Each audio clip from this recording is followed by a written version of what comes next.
Olá, pessoal. Boa tarde. Espero que estejam todos bem. A gente está aqui para mais um webinar ALS, mas a ideia desse webinar de hoje é ser um bate-papo, uma coisa bem tranquila. A gente vai falar sobre alguns estudos de caso de máquinas usadas na construção, as incidências desses problemas no último ano. Então, a gente olhou aí o banco de dados da ALS. O meu nome é Bianca Calazans, eu sou a gerente de Customer Success, o sucesso do cliente, aqui na ALS, e comigo está o Ederson Bahia, nosso consultor com bastante experiência no assunto. Vamos falar desse cenário, desses tipos de dados, então, Bahia? Vamos lá. Olá, pessoal. Um prazer estar falando com vocês. Como sabemos, né, a análise de fluidos, ela busca conhecimento, né? A gente quer informação de como é que está a condição interna de nossos equipamentos, né, de nossos compartimentos. Então, com essas informações, a gente consegue antecipar uma condição anormal presente nos equipamentos, né? A gente consegue tornar possível evitar que falhas catastróficas ocorram, né, nos compartimentos, e sendo que a gente não tenha as paradas não programadas, né? É o que a gente quer, o equipamento sempre operando, sempre em produção. Exatamente. Até, pessoal, um formatinho um pouquinho diferente. Pode ir mandando as dúvidas no chat, que a gente vai respondendo diretamente no chat hoje, tá legal? Então, bora lá. Bahia, para começar, eu queria falar um pouquinho sobre o motor de um trator de esteira, que eu peguei aqui. E nesse caso, esse motor, ele teve passagem de diesel para o sistema de lubrificação do motor. Inclusive, a viscosidade do óleo, ela até diminuiu. Isso porque a viscosidade do combustível é bem mais baixa que a viscosidade do lubrificante, né? Então, a gente teve justamente esse cenário. Entrou diesel, passou diesel para o sistema de lubrificação, viscosidade caiu e já começou a apresentar sinal de desgaste no motor, no caso, em ligas de ferro e de cobre. Então, foram esses elementos que a gente viu ali no resultado. Aí eu fiz um levantamento, entrei no sistema, fiz um levantamento, fui no nosso banco de dados para entender essa ocorrência, entender essa contaminação, né? Como que está esse comportamento de contaminação nos motores de trator de esteira. O que eu percebi? Que essa passagem de combustível, ela é comum. No status crítico, e aí quando a gente fala em status crítico, é lógico que não é um fator, um limite fixo, né? Mas se aparecer algo próximo a 4% de presença desse combustível já afetando a viscosidade, a gente já vai dar um alerta crítico aqui. E aí eu percebi que desse crítico, a gente tem 11% dos relatórios no último ano em motores de trator de esteira, tá? 11% desses flags estavam relacionados à passagem de combustível para o sistema de lubrificação. E a normal, que seria, então, uma situação um pouco menos crítica que essa, né? Então, abaixo de 4%, ou até talvez próximo a isso, mas sem outros grandes sinais preocupantes, como, por exemplo, desgaste, aí a gente encontrou 5%. O grande problema dessa ocorrência, dessa passagem, é que o diesel, quando ele está em excesso na câmara de combustão, ele vai passando entre camisa e o pistão, vai em direção ao cárter. E ele vai lavando o motor, deixando as superfícies expostas. Bahia, conta um pouquinho da sua experiência com esses casos. Bom, Bianca, como você disse, é bem verdade, tá? O óleo diesel, quando ele passa ali pelo anel, né, de fogo do pistão, ele vai descendo pelo cilindro, né? E aí no cilindro a gente tem algumas ranhuras, ranhuras estas que chamamos de brunimento, né?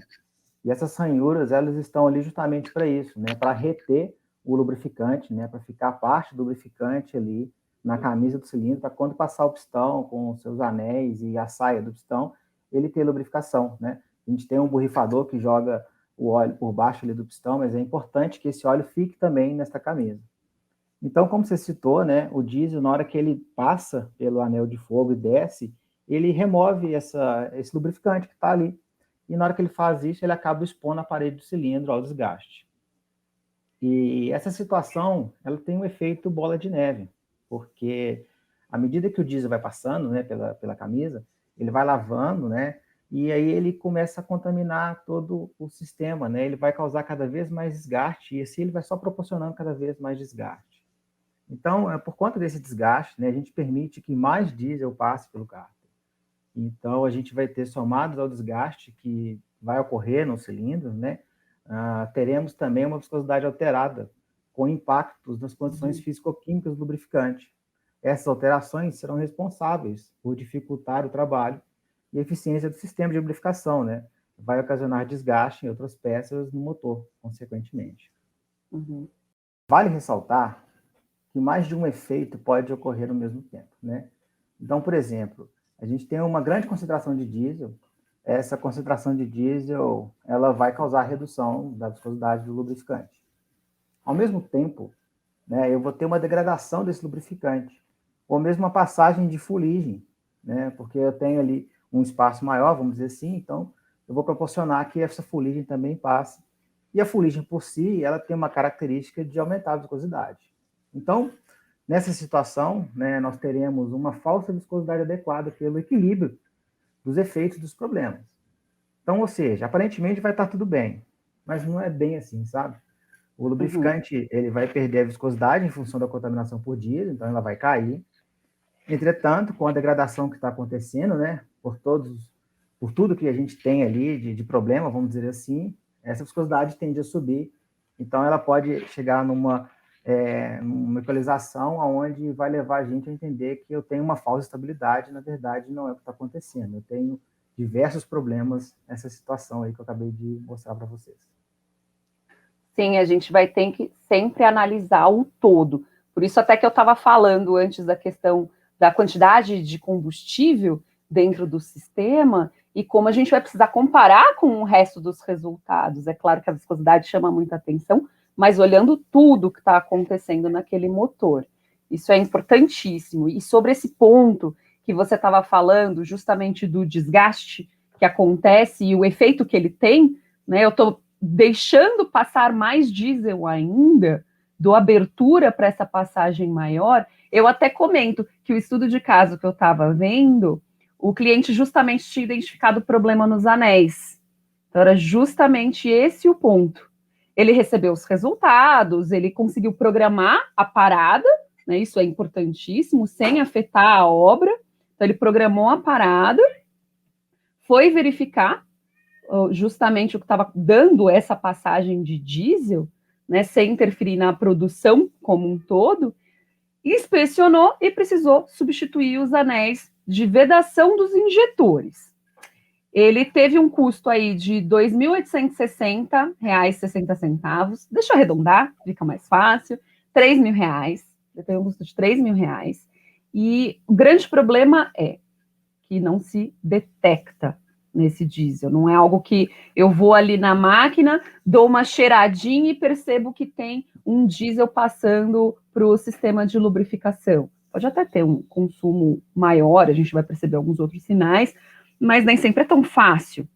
Então, se continuasse com esse problema, sem percepção, sem o monitoramento, né, ele não perceberia em campo, a gente poderia chegar numa reforma geral estimada em R$ 292.500. Vamos arredondar aí, R$ 293.000. Então, ele precisou gastar, ele fez um reparo porque ele percebeu o problema, fez esse reparo, gastou R$ 3.000. Se ele não tivesse feito nada e deixado quebrar, só em reparo, só em peça, ele ia gastar 293 mil. Então, imagina. É muita coisa, né? Isso sem falar nos transtornos, né, que essa parada inesperada iria causar para ele na operação, na produção de maneira geral, né? Com certeza. Porque, de repente, ele está dependendo justamente daquele trator para dar continuidade à obra e ele não tem o que fazer. Então, até esse custo vai depender de obra para obra, mas o custo da obra parada, ele é super relevante aqui. O cliente trouxe para a gente o valor do reparo das peças. Então, é uma preocupação que a gente tem bastante. Aliás, eu estou falando de contaminação, estou falando do diesel. Né? Mas eu acabei fazendo esse levantamento porque eu trouxe também motor de caminhão e eu quero até comparar. Vamos só dar uma olhadinha aí no que a gente tem do motor de trator de esteira, pensando, aqui eu não contei a água, tá? A água tá na outra contaminação, mas a presença do diesel, 11% em tudo que foi crítico, 5% em tudo que foi anormal, mas eu vi outras coisas aqui, tem silício, tem sódio, tem potássio, tem alumínio, né? Dá uma olhadinha, olha esse sódio aqui, 13%, nas amostras críticas, nas anormais nem tanto, mas olha como ele já deu essa alta concentração, né, ele já se mostrou muito presente. E quando eu vi esses resultados do trator de esteira versus justamente o motor do caminhão, até botar aqui e mostrar para vocês, eu notei justamente que são problemas comuns, a gente está falando de motor de forma geral. O sódio aqui foi menos presente, ele tem menor concentração, né, 5%, mas uma diluição também, uma presença de combustível muito alta. E aí eu queria só falar do sódio, porque às vezes o pessoal esquece de mencionar o sódio, ou esquece de fazer algumas verificações, e o sódio, quando a gente fala dele, a gente pensa logo em fluido de arrefecimento. Mas não é só isso, né, Bahia? A gente tem outras coisas em campo. É verdade. Com certeza, Bianca. O sódio, né, ele é um contaminante, como você disse, e ele pode indicar que essa contaminação pode ser interna, né, pelo líquido de arrefecimento, mas ela pode ser externa também, né, causada pelo desengraxante utilizado na limpeza dos equipamentos. Então, a gente, ao lavar os equipamentos, né, nós utilizamos, de maneira geral, algum produto para auxiliar na remoção da sujeira, né, como a gente faz com nossos veículos mesmo, né. Mas a gente tem que tomar esse cuidado, porque é muito comum que esses produtos tenham sódio em sua composição. Então, na hora que nós vamos realizar uma lavagem, né, essa contaminação ela pode sim ocorrer, tá? E nesse momento é importante que a gente tome todos os cuidados, né, para evitar que a gente contamine esse compartimento, né, no caso que você está se referindo ao motor, mas é importante que a gente tome esses cuidados, né, com as partes sensíveis dos compartimentos, né, as vedações, os respiros. A gente tem que evitar, às vezes, de direcionar algum jato d'água nessas vedações ou no próprio respiro, né, porque assim a gente consegue evitar, né, que essa situação aconteça, né, que a gente não tenha essa contaminação externa que você mencionou acima. E ela é bem comum, para ser sincero, né, como você acabou de mostrar aí nos percentuais.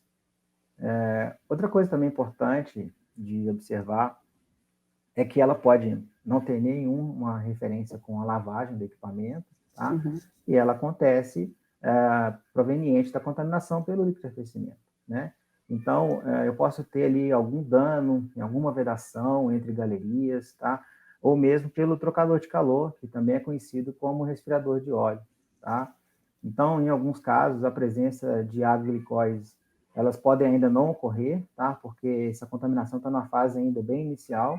Então, não é obrigatório que o resultado apresente água ou presença de glicóis, mas a gente vai ver lá, normalmente, o sódio e, em alguns casos, o potássio também. É verdade. Uma contaminação que a gente viu aí que tem diferença quando a gente fala no trator de esteira, de todos os levantamentos que a gente fez, no trator de esteira e no motor do caminhão, mas tem um sujeitinho que está bem presente aí nos dois, especialmente no que a gente viu nos flags anormais. E esse sujeitinho é o que todo mundo pensa primeiro, que é o bendito do silício, né? Importante até falar que existem composições minerais distintos no solo, e a gente pode até acabar encontrando outras coisas, não só silício, mas o silício é a nossa estrela, que está presente quando a gente vê esse ingresso de contaminante. E poderia acontecer, então, de eu ter silício e sódio num caso que veio de uma contaminação que está na terra, né, Bahia? Sim, podia mesmo, tá? Você falou da relação silício e sódio, né? Mas a gente tem também a combinação muito silício e alumínio. É interessante, porque normalmente, se a gente encontra essa relação de silício e alumínio numa proporção aí de aproximadamente 1/3, tá? A gente tem por entender que parte desse alumínio é do solo, e não necessariamente um desgaste, tá? É claro que isso não é uma regra absoluta, né? Pois tudo vai depender de onde esse equipamento está trabalhando, né? Dos minerais presentes na região onde essa máquina está operando. Então, isso vai fazer com que essa condição tenha essa mudança um pouquinho aí nessa razão. Mas a gente sabe que, como você falou, né? Os equipamentos trabalham num ambiente muito severo, a contaminação ela está sempre presente, né? Muita poeira, muita terra, muito pó. Então, o silício realmente é um vilão. Agora, quando o alumínio ele está sozinho, né? Ou a gente identifica ele com valores próximos, ou até mesmo maior do que o silício, então aí a gente já identifica um desgaste, né? De alguma peça, de algum elemento aí que tenha soltando particulado de alumínio. Mas não se preocupem, tá? Ô, Bahia, deixa eu até aproveitar aqui, porque no gráfico, só para o pessoal ter uma noção, a gente vê justamente esses alertas, 7%, no caso do motor de caminhão, que é o que está aqui na tela, de crítico, 7% de silício, 4% de alumínio. No anormal, 23% de silício, 7% de alumínio. Então a gente está falando que, olha aí, como o silício acaba se mostrando muito mais presente, né? Mas desculpa te interromper. Não, sem problema nenhum. Eu só ia dizer que acabou que eu disse, né, dessa relação do alumínio, em algum momento ele pode ser um contaminante e às vezes desgaste, né? Então a gente pode às vezes ficar um pouco preocupado em entender, né, isso no nosso resultado, no nosso relatório, mas eu ia dizer que não precisa se preocupar, tá? Porque no momento do diagnóstico, né, as amostras, né, que são feitas pela LS, são feitas por especialistas, né, altamente treinados, então eles conseguem identificar essa condição do alumínio e informar para vocês no relatório se ele é um desgaste ou se ele é uma contaminação externa que normalmente vai estar associado ao silício. Caso de experiência. E aí, bom, o silício é a preocupação, todo mundo sabe que ele tem uma característica, Bahia. O silício, ele é muito abrasivo, né? Uhum. E ele é responsável por ocasionar grande parte do desgaste que a gente identifica em qualquer compartimento, não só o motor, mas qualquer compartimento que eu tenha silício, ele vai causar um desgaste e a gente não quer que isso aconteça, né? E já falando em motores, né? Quando identificamos a contaminação por silício, e aí se a gente faz uma correlação nos resultados, né? Principalmente para elementos de desgaste, e aí eu tenho ali a presença do ferro, do alumínio, em alguns casos até o cromo. Isso indica para a gente que essa contaminação já atingiu a câmara de combustão, ou seja, já passou ali pela toda a entrada de ar por válvula e ela já chegou à câmara e está causando danos, né? E com consequências de redução da vida útil desse motor, né?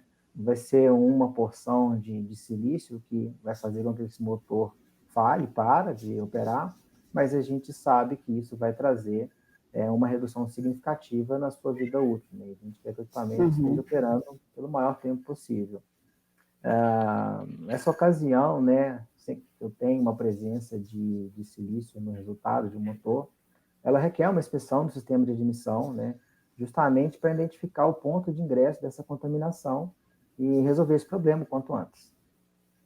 Já é esse primeiro alerta que a gente dá aqui na LS, justamente para não deixar que o problema se agrave. Afinal, a gente sabe que danos serão causados. Não tem muito jeito, não. É isso mesmo. Até nesse estudo que eu estava vendo, o que aconteceu foi um furo no tubo do alojamento do filtro de ar. Então, o cliente precisou trocar o tubo e o filtro, e o custo disso foi quase R$ 2.000. Agora, é aquela história, vai entrando contaminação, entrando contaminação, entrando contaminação, e ninguém está vendo. E aí a contaminação ia continuar entrando no sistema, desgastando ainda mais o motor, até chegar numa falha terrível, catastrófica, um problema que causaria um reparo muito grande. E aí, nesse caso, a gente está falando de um reparo, e ó, em peças, R$ 74.000. Então, olha a diferença, né, de seguir o monitoramento e acompanhando o que está acontecendo, conseguir agir numa parada programada, sem afetar a obra, de novo, aí, sem afetar a obra, R$ 2.000. Esse Versus. reparo, desculpa te interromper, Diante, mas esse Imagina. reparo ele é significativo, porque eu vou precisar, em alguns motores, fazer retífica, trocar uma quantidade muito grande de peça, então o transtorno e o tempo que a máquina ficar parada na oficina é bem grande. Então, R$ 74.000 de peça, mais todo o tempo que ele ficará lá parado. Como Isso que mesmo. eu tenho como substituir? Né? Porque nem sempre eu tenho um equipamento reserva, às vezes eu estou trabalhando de uma forma tão enxuta, tão otimizada, que eu não dou tanta abertura assim, eu não permito essa abertura para ter um reserva, para entrar no lugar. E aí, além da oficina, ó, tempo está indo e tempo, dinheiro. É isso mesmo. Não é fácil, não, né? Assim, o motor, a gente está falando bastante de motor aqui, porque ele acaba sendo uma grande preocupação. Até, inclusive, até acontece de algumas pessoas querem só fazer do motor, começar só pelo motor. E aí, então, percebem que é importante fazer nos demais pontos, nos demais compartimentos. Então, a gente trouxe esses dois casos aí de motor, mas a gente queria falar também de alguns outros pontos. Não ficar, pô, Bianca e o Bahia só falaram de motor? Não, calma aí, gente. E só que Bahia, eu peguei um caso aqui que é off-road, um caminhão off-road. Ok. E eu sei, ele é maior porte, ele é mais utilizado na mineração, mas eu achei que ele tinha um exemplo legal, porque ele apresentou contaminação e apresentou desgaste na roda motorizada. E no caso, a contaminação era por terra, então a gente tinha uma presença de silício ali significativa. Então a gente está falando aqui, abordando o motor, o que aconteceu com o motor, por que eu estou preocupada com essa contaminação, por que eu estou preocupada com o ponto de ingresso dessa contaminação, e eu tenho a contaminação, a mesma contaminação acontecendo em outros lugares, porque faz parte do ambiente que a máquina está inserida. Então, agora a gente precisa dar uma olhadinha nessa incidência. Quando a gente fala, eu fiz esse levantamento do off-road, justamente da roda, que é a questão aqui, e a gente vê que a contaminação de silício, ela é 14% crítica, ou seja, já tinha uma altíssima contaminação. Olha o alumínio aqui, 3%. Nesse caso, não apareceram os outros. A água, eu acabei colocando aqui no balaio, mas ela era muito baixinha, assim. Nesse caso, ela foi, acho que, 2%. E como anormal, ó o silício aí, ó, 29% e 7% de alumínio. Ó, olha o silício aí em toda a nossa obra, em todo o nosso ambiente, ingressando em todos os compartimentos, né? É isso mesmo. Ele tá, o silício é o vilão, né? O silício sempre é um elemento que a gente tem que monitorar, tem que ficar atento a ele, porque ele sempre vai trazer um pouquinho de dor de cabeça para a gente. Abrasivo, né, Bahia? É. A nossa preocupação. E, bom, aqui ele entrou numa roda motorizada. Você quer comentar um pouquinho? Tá. Bom, a roda motorizada é um sistema composto por engrenagens bem mais robustas, né? E acaba que mesmo ela sendo uma engrenagem robusta, ela também vai sofrer com essa contaminação externa, né? Então, como você falou, terra, areia, poeira, né? O ambiente que esse equipamento está trabalhando, ele é muito agressivo.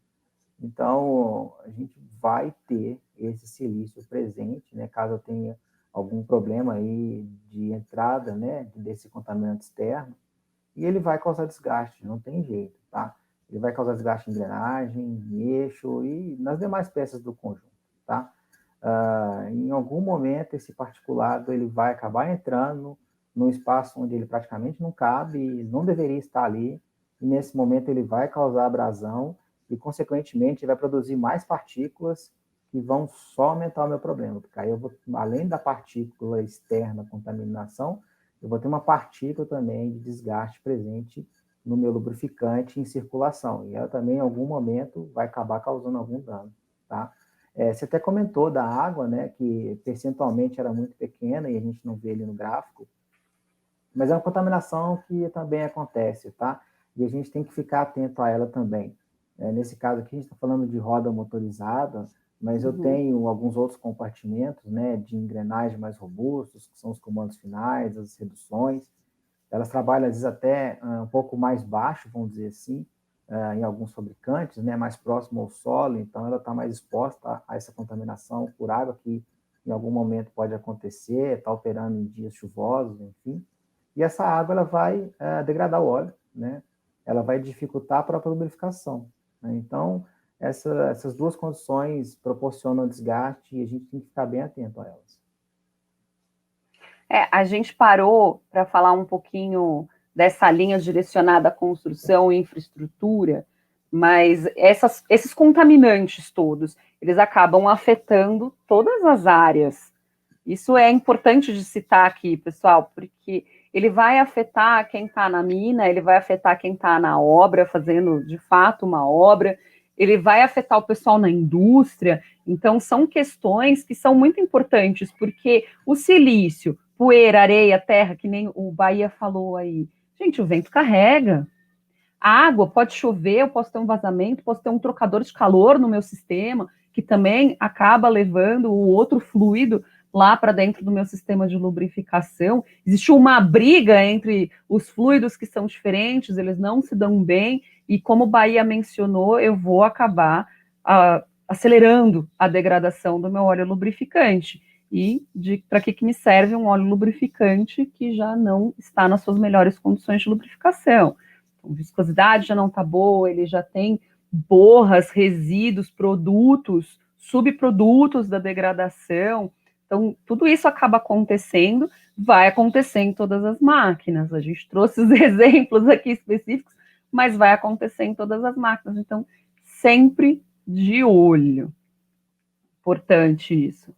Aliás, não sei se eu mencionei, teve uma vez que o rapaz tinha esquecido de tampar de volta o reservatório. E aí, ainda por cima, tomou chuva. É uma coisa simples, né? Eu me lembro, sim, de você comentar isso comigo numa visita que você fez a um cliente, né? Já tem um tempo, né? Isso foi antes da pandemia, mas enfim, né? É uma coisa simples, né? É uma tampa que não foi colocada, ou foi colocada às vezes de uma forma inadequada, e aí na hora que o equipamento começou a trabalhar, a operar, essa tampa pode ter caído, e ele ficou exposto, né? Ou seja, era um prato cheio, né? Para o silício, né? Que a gente sabe, né? Ele adora um Para espacinho água, para dentro. para água, para o Água, então, silício, para tudo. com certeza, é isso Bom, aí. Tem que até ficar pano atento. já veio dentro da amostra, Bahia. Até pedaço de pano já veio dentro da amostra. Vou saber o que está dentro da máquina? É bem complicado, né? Eu não me lembro desse caso da amostra, mas é bem peculiar, né? Um pedaço de pano na amostra. Pois é, a gente não precisa analisar o pano, não tem problema. Pessoal, a gente deixa vocês fazerem inspeção do filtro, usa a ferramenta corta-filtro, vai com cuidado, olha o elemento filtrante ali, mas não precisa mandar para a gente não, viu? Pode ficar com ele aí. A não ser que você queira guardar de recordação, Bahia, aí você fala para o pessoal mandar para você. Tá, pode deixar. Não gostaria da recordação de um pano que estava dentro de um compartimento. Ele normalmente não vai estar muito bom, tá? Mas deve ter acontecido algum problema na hora da coleta ou na hora de trabalhar em algum determinado revisão, manutenção daquele compartimento e ficou esse pedaço de pano e acabou vindo na amostra. É sinal de que essa amostra não foi coletada pela bomba, né? Porque se ela tivesse sido coletada pela bomba, a bomba não iria permitir que esse pano chegasse até o frasco. Então, essa coleta também, aí eu faço minhas ressalvas com relação a ela. É. E até travar tudo, né? Imagina se estivesse lá dentro do reservatório tentando puxar, fazer vácuo e aquele pano no meio do caminho. Com certeza. Vai obstruir o pescador da bomba de óleo, por exemplo, e eu vou ter uma ineficiência da minha lubrificação, né? Isso não pode acontecer de forma alguma. Pessoal, a gente entrou aqui, deu uma desviada, entrou no ponto de coleta, porque isso também é muito relevante. A gente precisa sempre de uma amostra representativa. Por isso a gente fala muito sobre os cuidados, até o Felipe falou no outro webinar, né? Falou sobre todos esses cuidados que a gente tem que ter, da movimentação, do equipamento, que a gente precisa justamente da massa circulante, então aquilo que está ativo, passando por todo o sistema de lubrificação, as partículas de desgaste que estão sendo criadas naquele momento, então eu estou investigando justamente o presente, eu não quero aquelas partículas antigas de assentamento que já estão lá no fundo do compartimento, lá no fundo do reservatório, elas não circulam mais pelo sistema. A gente quer o que está circulando. Então, isso é importante falar. A gente bate muito nessa tecla de coleta, né, Bahia? A gente até acaba direcionando, às vezes, um bate-papo de 30 minutos no telefone, explicando esse ponto tão importante, porque a gente quer garantir que vai chegar de forma representativa e a gente ter justamente os dados realmente relacionados ao que está acontecendo dentro da máquina do cliente. Nossa preocupação é a máquina do cliente, nossa preocupação é essa operação, essa disponibilidade, que tudo corra bem e que a gente tire o maior proveito, maior eficiência aí da manutenção. Que a gente tem que celebrar essas equipes maravilhosas que fazem parte da manutenção. Bahia fala com a boca cheia, né, Bahia? É isso mesmo, né? Foram alguns anos já fazendo manutenção, então realmente é uma equipe que dedica muito, esforça bastante. É debaixo de sol, chuva, não tem tempo ruim, não. O equipamento tem que estar rodando.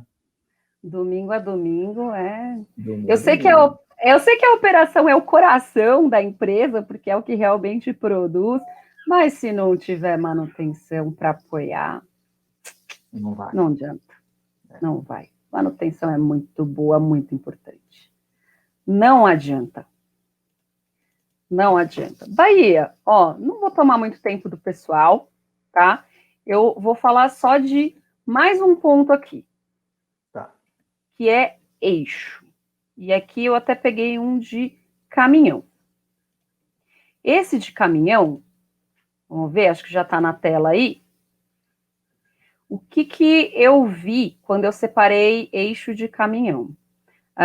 E até deixa eu comentar aqui que eu separei o de desgaste, porque o que eu vi nesse eixo estava relacionado a desgaste. Estava aparecendo ferro e cobre, nesse caso que eu peguei aqui, tá? Aí eu separei, então, os flags por desgaste, para o pessoal ter um conhecimento, porque eu falei ferro e cobre, então o pessoal ter uma noção aí do que é mais incidente nos eixos de caminhão. Então, como crítico, o ferro, campeão, né, gente? Ferro vai ser campeão sempre, a gente vai ver o ferro presente, porque afinal, a gente está falando de que materiais, né? O que compõe a nossa máquina aí. E o ferro, então, aqui, ó, de crítico, os flags eram 29%, o cobre, que foi o que apareceu nesse estudo de caso, 10%, chumbo, 1%, o PQI, que está relacionado com o ferro, 6%. Aí a gente está falando de partículas maiores, né, Bahia? E nos flags anormais, até que a proporção de ferro não está muito diferente, 28%, cobre 14%, aqui já apareceu o cromo, o chumbo um pouquinho maior, então daqueles alertas que a gente fala, ó, pessoal, dá uma olhadinha, hein, olha esse princípio, olha o que está acontecendo aqui. Então o chumbo 3%, desculpa, e PQI relacionado ao ferro, partículas um pouco maiores, 1%. E aqui no gráfico a gente vê bem isso, né? Porque quando eu estou falando de um desgaste anormal, né, eu tenho um desgaste que está em processo de evolução, né? Então, como o PQI eu consigo identificar partículas maiores, então eu tenho 1%. À medida que meu desgaste aumenta, né, eu tenho essas amostras, de maneira geral, mudando de anormais para crítico, eu vou ter, naturalmente, uma quantidade maior de desgaste, essas partículas vão acabar aumentando de tamanho, né? Então, por isso o PQI no crítico, ele tem um valor de 6% diferente da normal com 1%. Bom, e agora, pensando nesse desgaste, Bahia, você quer comentar um pouquinho? Porque a operação faz muita diferença também no desgaste, né? Eu ia falar justamente isso, né? Porque o eixo desses caminhões, né? Eles sofrem muito em razão da condição de operação, né? A característica mesmo de operação do caminhão, mas ele acaba sofrendo, né? Então, a carga com que ele trabalha, né? Em alguns casos pode ser superior à sua capacidade, né? Que ele foi ali, pensado, produzido, e o seu dimensionamento de maneira geral, né? Então, ele pode trabalhar com uma carga maior do que deveria, mas a gente ainda tem ainda na operação, né? Uma condição de paradas bruscas, né? Muita freada, muito tranco, arrancada em aclive. Isso tudo, principalmente quando o caminhão está carregado, né? Vai ser responsável por vários desses tipos de desgaste, né? Várias dessas condições e acaba refletindo nos elementos que a gente viu no gráfico anterior. Outras condições, né? E aí não é mais tão geral assim, mas ela acontece também, que é desalinhamento, né? Eu posso ter ali eu perdi o ajuste de contato entre dentes, eu posso ter ali uma folga, às vezes excessiva, às vezes mais ajustada, né? Isso tudo vai proporcionar que eu tenha desgaste no meu conjunto. Até a gente acaba falando folgas, todos esses desbalanceamento, desalinhamento, isso também acaba se aplicando para outras questões, mas já só para não fugir aqui do estudo de caso, esse cliente, no caso do eixo do caminhão, ele encontrou dano nos rolamentos dos cubos do eixo. E aí ele precisou trocar rolamento, capa, né, cruzeta e ajustar o flange. Agora, nesse caso, o que ele gastou foram R$ 2.170, com esse reparo que eu mencionei, né? O rolamento, capa, cruzeta, o ajuste no flange, ele gastou R$ 2.170. E aí, de novo, a gente volta para o ponto. Você não está acompanhando? Você não fez nada? Você não está sabendo o que está acontecendo aquilo lá, porque essas partículas justamente não são visíveis, então você não sabe como está essa evolução do desgaste, o eixo vai falhar. E o reparo em peças, então aqui a gente está falando, nessa condição mais catastrófica, a gente está falando de R$ 40 mil. São valores significativos, né? Ninguém quer ficar gastando um valor como esse e você acaba até sendo repetitivo, né? Mas a gente só está falando de peça. Eu não falei de mão de obra, eu não falo do transtorno que vai gerar, porque esse caminhão, normalmente, esse eixo, se ele falhar, não vai ser descarregado, ele vai estar carregado, né? Então, ou seja, eu vou ter ali, fazer um transbordo de uma carga, eu vou ter, às vezes, que rebocar esse equipamento no local que eu consiga operar, e isso vai me gerar outros custos que pode não estar associados, e, mais uma vez, aquele caminhão que não vai estar disponível para operação em determinado período de tempo, né? Ninguém tem um caminhão reserva ou um eixo reserva para poder fazer isso. Até eixo reserva, até alguns grandes clientes têm, né? Mas mesmo assim, eu ainda tenho ali esse custo com a troca, né? E o reparo, propriamente dito. Sim. E bom, e quem tem estoque também tem que tomar um cuidado com a estocagem das peças para eu não produzir nenhum ponto de tensão nas peças. Então, de tempo em tempo tem que girar a peça, tem muitos cuidados que a gente tem que ter no estoque, né, que justamente também vão afetar o tempo que eu levo para fazer um reparo, o tempo que eu levo para receber determinada peça. Então, aqui o pessoal acaba falando um número muito mais fácil, né? Que é o do reparo total, ou das peças que ele gastou lá, mas ele teve justamente esse tempo de esperar a peça chegar, ou já aconteceu também de cliente chegar no estoque e a peça não está em condições de ser usada, ficou armazenada por muito tempo sem nenhum cuidado.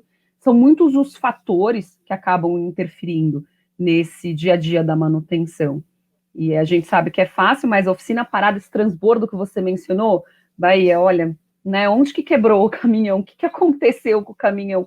Pode ter uma dor de cabeça muito maior. A gente sabe que obra tem características específicas, a gente pode ter até obra embargada. A gente não está falando nada jurídico aqui, pessoal, nada disso. A gente está falando de manutenção. Então, se os advogados não atuaram aí, manutenção, fica sempre de olho, não é isso? É isso aí, é isso mesmo. Tem que ficar atento. Tem que ficar atento para não ser pego na curva, como se diz, né? Tem que ter informação, fazer análise de óleo, fazer outras análises, né? Dentro da manutenção preditiva, a gente tem uma quantidade grande de ferramentas, a análise de óleo é uma delas, então ficar atento aos sinais que a máquina mostra para a gente. É realmente escutar a máquina, conversar com o equipamento. Exatamente, mesmo porque são todos fatores invisíveis ao nosso olho, né? O grão de sal, ele tem em média 100 micrômetros. Um fio de cabelo tem em média 80 micrômetros. As folgas do sistema são valores muito inferiores a isso.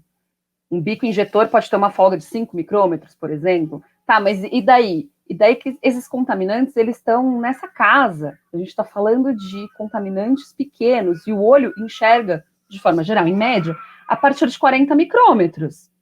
Então, se eu enxergo meio fio de cabelo, como que eu vou ver aquilo que está me causando um problema no motor, que está me causando um problema no eixo, nos comandos? Como que eu vou ver justamente? Eu preciso monitorar. A gente precisa ir atrás das técnicas que enxergam o invisível, né?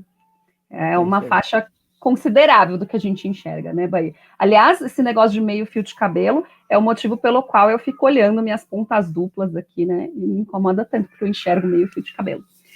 Dureza, dureza.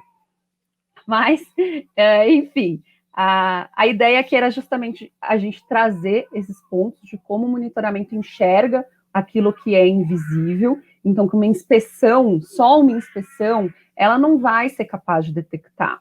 Eu não preciso nem falar no teste de viscosidade, mas ela não vai ser capaz de detectar. O olho não é essa ferramenta tão boa, tão acurada. Então, para monitorando verdadeiramente, a gente alcança a disponibilidade, a gente consegue garantir que nada vai parar. A gente faz esse trabalho maravilhoso que a manutenção está encarregada de fazer. É isso mesmo. É fundamental. Só completando o que você disse, é preciso ficar atento ao equipamento, conversar com ele, né? Eu falava isso com a equipe, a gente tem que conversar com o equipamento, tem que ouvir o que ele está dizendo para a gente, tem que entender, tem que conversar a linguagem dele, porque ele traz muita informação, ele diz coisas para a gente, para que a gente consiga fazer as intervenções, as inspeções na janela exata, né? Nem muito antes, nem muito depois. Porque aí a gente consegue ser cada vez mais eficiente, a qualidade do serviço vai ser cada vez melhor e, consequentemente, eu vou ter uma redução de custos. É isso mesmo. É isso aí. É isso aí. Bom, pessoal, a ideia aqui era a gente mostrar para vocês esses casos, inspirar vocês, e para que vocês vejam e tenham os seus próprios estudos de caso. A equipe aqui do CS, ela manda esses alertas todas as vezes que a gente vê um potencial estudo de caso, que pode fazer parte de um outro webinar. Então, estejam atentos aí aos nossos alertas, aos nossos comunicados, que vocês podem ser os próximos. Bahia, queria agradecer aqui o bate-papo que você fez comigo, trazendo o teu conhecimento, esse largo conhecimento e experiência de campo. E eu acho que a gente se vê na próxima, não é? Com certeza, foi um prazer. Eu agradeço também a sua participação. É sempre bom esse bate-papo, né? E é engraçado que a gente tem ele, às vezes, de forma rotineira no dia a dia. Então, é legal a gente poder levar isso para o pessoal. Pode deixar que nos próximos a gente se vê em breve. Ah, legal. E, bom, se ficar qualquer dúvida aí no chat, gente, pode deixar que a gente responde também por e-mail, tá? Deixa a sua dúvida, seu e-mail, que depois a gente responde para também não tomar muito tempo. Pessoal, agradecemos, então, a presença de vocês, as dúvidas de vocês, a participação de vocês e até a próxima. Um abraço, pessoal.